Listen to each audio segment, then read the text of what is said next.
नमस्कार, मैं निशा ठाकुर और आप देख रहे हैं मेट्रो मुंबई। वक्त हो गया है टॉप 10 बुलेटिन का, तो आइए एक नजर डालते हैं मुंबई की 10 बड़ी खबरों पर। आज का पूरा दिन मुंबई और महाराष्ट्र के लिए काफी तनाव भरा रहा है। कर्नाटक में छत्रपति शिवाजी महाराज के पुतले का अपमान किया गया, जिसके बाद आज पूरे दिन मुंबई और महाराष्ट्र में विरोध प्रदर्शन किया गया।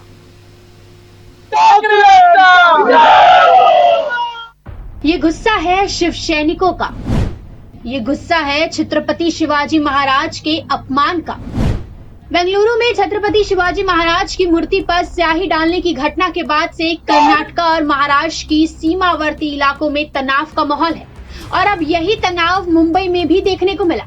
मुंबई में भाजपा कार्यालय के बाहर शिव सैनिकों ने जमकर हंगामा किया, आक्रोश दिखाया और ये गुस्सा, ये आक्रोश लाजमी भी है क्योंकि अपमान हुआ है छत्रपति शिवाजी महाराज का। आग में घी डालने वाली बात तो तब हो गई जब कर्नाटक के मुख्यमंत्री ने छत्रपति शिवाजी महाराज के अपमान को छोटी बात कहा और ये बात पता लगते ही मुंबई और महाराष्ट्र में जगह जगह कर्नाटक के मुख्यमंत्री के तस्वीर को पैरों तले कुचला गया। बेलगावी सहित सीमावर्ती क्षेत्रों को लेकर महाराष्ट्र और कर्नाटक में विवाद है, ये बात किसी से छुपी हुई नहीं है और इसी बीच ये घटना हुई।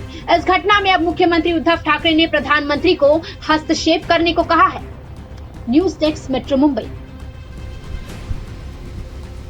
इस घटना के बाद मुख्यमंत्री उद्धव ठाकरे भी काफी आक्रोशित नजर आ रहे हैं। मुख्यमंत्री उद्धव ठाकरे ने प्रधानमंत्री नरेंद्र मोदी को इस मामले में दखल देने को कहा है और दोषियों पर कार्रवाई की, सख्त से सख्त कार्रवाई की मांग की है। कर्नाटक की राजधानी में 17वीं सदी के राजा छत्रपति शिवाजी महाराज की एक मूर्ति को नुकसान पहुंचाया गया है। आधिकारिक सूत्रों ने बताया कि इस घटना के बाद बेलगांव में आधी रात के करीब भीड़ ने पुलिस और सरकारी वाहनों पर पथराव किया। बेलगांव सहित सीमावर्ती क्षेत्रों को लेकर महाराष्ट्र और कर्नाटक में विवाद बहुत पुराना है और ये बात जगजाहिर है। इस बीच ये घटना हुई है, इसे लेकर ठाकरे ने एक बयान में कहा कि पीएम मोदी को कर्नाटक सरकार को मामले में कार्रवाई करने का निर्देश देना चाहिए।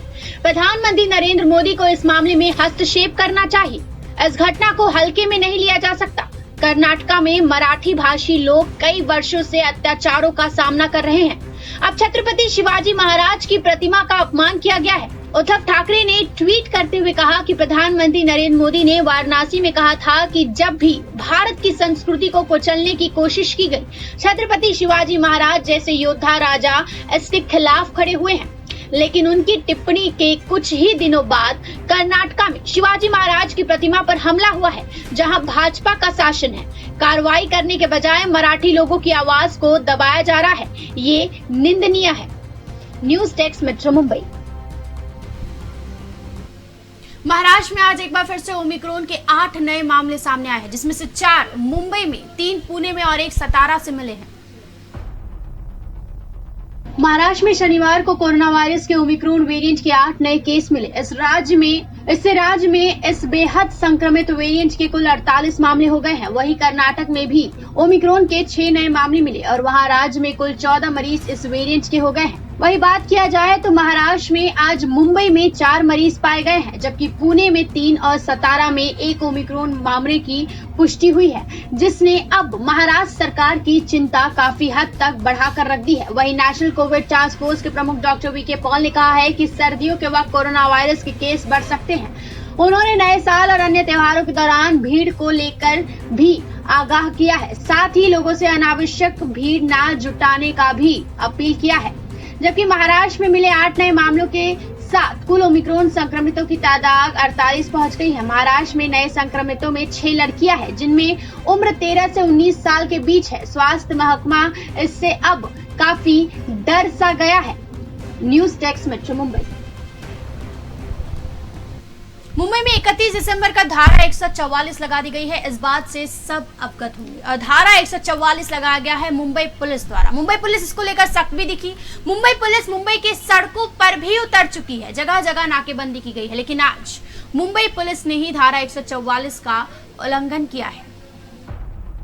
ये है मुंबई पुलिस की नाकेबंदी, ये है मुंबई पुलिस की सख्ती और ये है मुंबई पुलिस की धारा 144। रुकिए, ये भी देखिए, ये है मुंबई पुलिस का धारा 144 पालन करने का तरीका। ये है मुंबई के माहिम दरगाह की तस्वीर। जी हाँ, मुंबई में ओमिक्रॉन के खतरे के मद्देनजर धारा 144 लगाई गई है। एक तरफ तो जहां मुंबई पुलिस ने जगह जगह नाकेबंदी की है ताकि धारा 144 का सख्ती से पालन हो सके, तो वहीं मुंबई पुलिस की लापरवाही भी सामने आई है। दरअसल शहर के माहिम इलाके में स्थित बाबा मखदूम शाह माहिमी की दरगाह पर लगने वाला सालाना मेला शुरू हो गया है।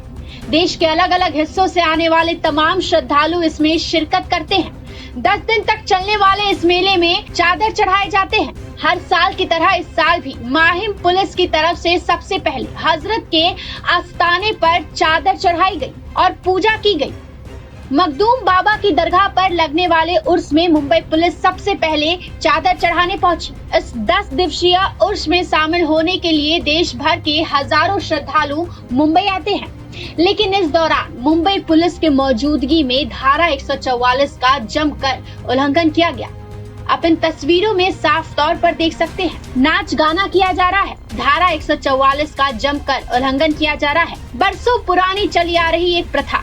आमतौर पर देखा गया है, कोरोना के गाइडलाइंस का आस्था के नाम पर धज्जियां उड़ाई जाती है और आज मुंबई पुलिस ने भी ऐसा ही कुछ किया है।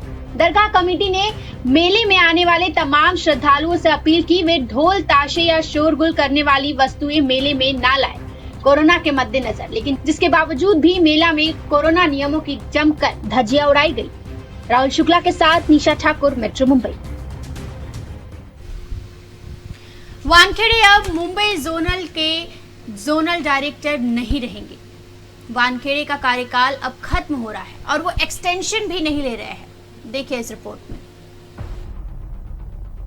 भारतीय राजस्व सेवा IRS के अधिकारी समीर वानखेड़े का एनसीबी में विवाद से भरा कार्यालय 31 दिसंबर को पूरा हो जाएगा। सरकारी सूत्रों ने शुक्रवार को ये जानकारी दी। IRS के 2008 बैच के अधिकारी वानखेड़े एनसीबी में सितंबर 2020 से प्रतिनियुक्त पर है और मादक पदार्थ रोधी एजेंसी के मुंबई जोनल निदेशक है। इससे पहले वो राजस्व खुफिया निदेशालय DRI में थे। एनसीबी के जोनल निदेशक के रूप में वानखेड़े अभिनेता सुशांत सिंह राजपूत की कथित आत्महत्या के बाद ड्रग्स सिंडिकेट के खिलाफ कार्रवाई में शामिल थे। इस सिंडिकेट में बॉलीवुड के कलाकार कथित रूप से शामिल हैं। इस साल अक्टूबर में समीर वानखेड़े के नेतृत्व में एक टीम ने मुंबई तट के पास एक क्रूज जहाज पर छापेमारी के दौरान कथित तौर पर मादक पदार्थ बरामदगी का दावा किया था और अभिनेता शाहरुख खान के बेटे आर्यन खान समेत अन्य लोगों को गिरफ्तार किया गया था। लेकिन बाद में एनसीबी द्वारा छापेमारी के दौरान इस्तेमाल स्वतंत्र गवाहों की साख पर सवाल उठे और ये भी आरोप लगाया गया था कि एनसीबी अधिकारियों ने शाहरुख खान से पैसे ऐंठने की कोशिश की थी। News desk, metro Mumbai. कल रविवार है और रविवार को आमतौर पर मुंबई के लोकल रेलवे स्टेशन पर मेगा ब्लॉक रहता है, लेकिन कल महा मेगा ब्लॉक है। अगर आपको कहीं जाना है, कहीं जाने की तैयारी में है, तो इस रिपोर्ट को देखिए, सारी टाइम टेबल देख लीजिए, उसके बाद ही कहीं जाने की तैयारी करिएगा। मध्य रेलवे पर थाने से दीवा के बीच 5वीं और 6ठी लाइन बन चुकी है। इस पुरानी लाइन से जोड़ने के लिए इसे रविवार 18 घंटे का मेगा ब्लॉक किया जाएगा। इस ब्लॉक के दौरान कुछ मेल एक्सप्रेस ट्रेनों को रद्द किया जाएगा तो कुछ को अंतिम पड़ाव से पहले ही रोक दिया जाएगा। इसी तरह करीब 150 उपनगरीय सेवाएं रद्द की जाएंगी। ब्लॉक के दौरान कलवा और मुमरा में सेवाएं उपलब्ध नहीं होगी। रेल प्रशासन ने यात्रियों की सुविधा के लिए थाने और कल्याण डोंबिवली परिवहन उपक्रमों के समन्वय से बसें चलाने की व्यवस्था की है। थाने दीवा 5वीं और 6वीं लाइन और दीवा में ट्रेनों के डाइवर्जन के लिए क्रॉसओवर को शुरू किया जा रहा है। इसके लिए स्पेशल इंफ्रास्ट्रक्चर ब्लॉक किया जाएगा। ब्लॉक रविवार सुबह 8 बजे से सोमवार सुबह 2 बजे तक अप और डाउन स्लो लाइन पर किया जाएगा। रविवार सुबह 7:47 से रात 11:52 तक कल्याण से छूटने वाली CSMT के लिए अप स्लो सेमी फास्ट सेवाओं को दीवा और मुलुंड के बीच अप फास्ट लाइन पर डाइवर्ट किया जाएगा, जो मुमरा और कलवा में नहीं रुकेगी। इन्हें मुलुंड स्टेशन पर अप स्लो लाइन पर डाइवर्ट किया जाएगा और निर्धारित समय से 10 मिनट की दूरी से अपने गंतव्य पर पहुंचेगी। CSMT से सुबह 7:42 से रात 11:15 तक छूटने वाली डाउन स्लो सेमी फास्ट सेवाओं को मुलुंड और दीवा स्टेशनों के बीच डाउन फास्ट लाइन पर डाइवर्ट किया जाएगा, जो कलवा और मुमरा स्टेशनों पर नहीं रुकेगी। इन्हें रीवा स्टेशन पर डाउन स्लो लाइन पर डाइवर्ट किया जाएगा और निर्धारित समय में यह 10 मिनट देरी से अपने गंतव्य पर पहुंचेगी। News desk metro Mumbai. अब बीएमसी की स्कूलों में भी बच्चे इंटरनेशनल पढ़ाई कर सकेंगे। देखिए पालक मंत्री आदित्य ठाकरे की ये योजना। मुंबई महानगर पालिका के स्कूलों में पढ़ने वाले विद्यार्थी अब अंतर्राष्ट्रीय दर्जे की पढ़ाई कर सकेंगे। शैक्षणिक वर्ष 2022-23 से बीएमसी के स्कूलों में विद्यार्थियों को देश में मौजूद हर बोर्ड में पढ़ाई करने का विकल्प मिलेगा। अगले साल से मुंबई के 3 से 4 स्कूल आईबी और कैम्ब्रिज बोर्ड के स्कूलों में बदलेंगे। बीएमसी के कुछ स्कूलों में पहले से केंद्रीय माध्यमिक शिक्षा बोर्ड सीबीएसई और Indian certificate for secondary education board ICSE की पढ़ाई होती है। विद्यार्थियों को अंतर्राष्ट्रीय बोर्ड की शिक्षा मुहैया करवाने के लिए शुक्रवार को पर्यटन मंत्री आदित्य ठाकरे के साथ आईबी बोर्ड के सदस्यों ने बैठक की। इस दौरान आईबी बोर्ड ने बीएमसी के साथ सहमति जताई। विद्यार्थियों को विश्व स्तरीय शिक्षा मुहैया करवाने के लिए बीएमसी पहले ही कैम्ब्रिज बोर्ड के साथ करार कर चुकी है। शुक्रवार को आईबी बोर्ड की सहमति के बाद सरकारी स्कूलों में विद्यार्थियों के पास हर बोर्ड का विकल्प मौजूद होगा। आदित्य ठाकरे के मुताबिक विद्यार्थियों को उच्च गुणवत्ता की शिक्षा मुहैया करवाने के लिए कई कदम उठाए जा रहे हैं। विद्यार्थियों को देश और विश्व की सबसे उत्तम शिक्षा मुफ्त में उपलब्ध करवाने के लिए ये पहल की गई है। नए बोर्ड की शुरुआत करने के साथ बीएमसी विद्यार्थियों के सर्वांगीण विकास के लिए खेल व अन्य सुविधाओं को भी विकसित कर रही है। विद्यार्थियों को बेहतर शिक्षा मिल सके, इसीलिए स्कूलों के इंफ्रास्ट्रक्चर में तेजी से सुधार किया जा रहा है। बीएमसी शिक्षा समिति के सदस्य के अनुसार अगले शैक्षणिक सत्र से एक बीएमसी स्कूल में आईबी और कैम्ब्रिज बोर्ड की पढ़ाई शुरू करने की योजना है। पहले चरण के तहत 3 से 4 स्कूलों में इन बोर्डों की पढ़ाई शुरू होगी। भविष्य में ये संख्या बढ़ाई जाएगी। मुंबई में मौजूद इस बोर्डों के अन्य स्कूलों की तर्ज पर चयनित बीएमसी स्कूलों में इंफ्रास्ट्रक्चर तैयार किया जाएगा। बोर्ड के साथ ही सर्वोत्तम शिक्षकों की नियुक्ति की जाएगी। शिक्षकों के चयन के लिए एक कमेटी बनाई जाएगी, जिसमें निजी कैम्ब्रिज और आईबी स्कूल के प्रिंसिपल को भी शामिल किया जाएगा। News desk metro Mumbai. लगातार स्वास्थ्य विभागों का ये कहना है, एक्सपर्ट्स का ये कहना है कि अगर कोरोना के ओमिक्रॉन वेरिएंट से लड़ाई लड़नी है, लड़ाई जीतनी है, तो बूस्टर डोज काफी ज्यादा अनिवार्य है। लेकिन मुंबई में एक व्यक्ति बूस्टर डोज लेने के बावजूद कोरोना के ओमिक्रॉन वेरिएंट से संक्रमित पाया गया है। देश की आर्थिक राजधानी मुंबई में शनिवार को 2 परेशान करने वाली खबर सामने आई है। एक तरफ जहां नवी मुंबई के एक स्कूल में 18 स्टूडेंट कोरोना पॉजिटिव पाए गए हैं, तो वहीं दूसरी तरफ अमेरिका से लौटा एक युवक कोरोना की 3 डोज लेने के बाद भी ओमिक्रॉन से संक्रमित पाया गया। अमेरिका में मुंबई आया 29 साल का एक शख्स ओमिक्रॉन पॉजिटिव निकला है। बीएमसी ने बताया कि उसे फाइजर की कोरोना वैक्सीन की 3 डोज लगी है। वो न्यूयॉर्क से मुंबई आया था। बाद में बीएमसी ने आरटीपीसीआर टेस्ट के लिए उसका सैंपल लिया, जो पॉजिटिव निकला। इसके बाद सैंपल को जीनोम सीक्वेंसिंग के लिए एनआईवी पुणे भेजा गया, जिसमें ओमिक्रॉन पॉजिटिव की पुष्टि हुई। बीएमसी ने बताया कि मरीज को अमेरिका में फाइजर कोविड वैक्सीन की 2 खुराक लगी है। बाद में उसने अतिरिक्त सुरक्षा के लिए फाइजर का बूस्टर डोज भी लगवाया था।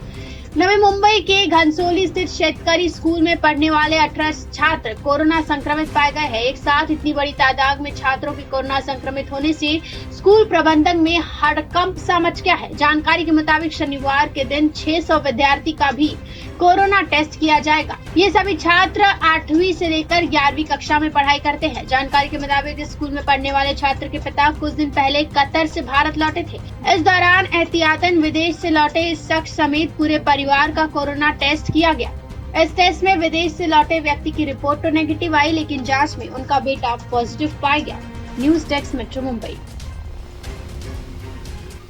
तो वक्त हो गया है मुंबई के आज के कोरोना अपडेट का। आइए एक नजर डालते हैं मुंबई के कोरोना अपडेट पर। मुंबई में आज कोरोना के 283 नए मामले सामने आए हैं। 275 मरीजों ने इस दौरान कोरोना को मात दी है और राहत की बात यह है कि आज मुंबई में कोरोना के चलते एक भी मौत दर्ज नहीं की गई है। मुंबई में आज 51,171 लोगों का टेस्टिंग किया गया, जिसमें से 283 लोग पॉजिटिव पाए गए। वहीं एक्टिव मरीजों की अगर बात की जाए तो मुंबई में इस वक्त 1948 मरीज कोरोना से जूझ रहे हैं। रिकवरी रेट 97% है। एक्टिव कंटेनमेंट जोन एक भी मौजूद नहीं है और सील बिल्डिंग की संख्या 19 है। News desk metro Mumbai. घरेलू गैस, पेट्रोल, डीजल के बाद अब सीएनजी, पीएनजी के दामों में भी वृद्धि होगी। घरेलू गैस की आपूर्ति कम होने के कारण महानगर गैस लिमिटेड द्वारा सीएनजी और पीएनजी के दाम बढ़ाए जा रहे हैं। एमजीएल के अनुसार मांग को पूरा करने के लिए उन्हें खुले बाजार से गैस खरीदनी पड़ रही है, जिसके कारण दाम बढ़ाए जा रहे हैं। महानगर गैस लिमिटेड द्वारा इस संबंध में विज्ञापन जारी कर दामों में वृद्धि की सूचना दी गई है। शनिवार से सीएनजी में 2 रुपए प्रति किलो और पीएनजी में 1.5 रुपए प्रति एसजीएम के हिसाब से वृद्धि की जाएगी। कुछ समय पहले केंद्र सरकार द्वारा प्राकृतिक गैस के दामों में करीब 62% का इजाफा किया गया। उसके बाद सीएनजी और पीएनजी के दाम बढ़ाए गए थे। नई दरें लागू होने के बाद मुंबई में सीएनजी की कीमतें 63.50 रुपए प्रति किलो और पीएनजी की कीमत 38 रुपए प्रति एससीएम होगी। वरिष्ठ यूनियन लीडर एलएल क्वार्डोस का कहना है कि यदि कीमतों में और वृद्धि हुई तो टैक्सी चालकों के लिए मुश्किल हो जाएगी। ऐसी स्थिति में और किराया वृद्धि की मांग करेंगे। मुंबई में करीब 20,000 काली पीली टैक्सियां और करीब 2.60 लाख ऑटो चलते हैं। News desk metro Mumbai. तो ये थी मुंबई की 10 बड़ी खबरें और आप देख रहे थे टॉप 10 बुलेटिन। रोज रात 10 बजे मेरे साथ देखिए मुंबई की टॉप 10 बुलेटिन सिर्फ मेट्रो मुंबई पर।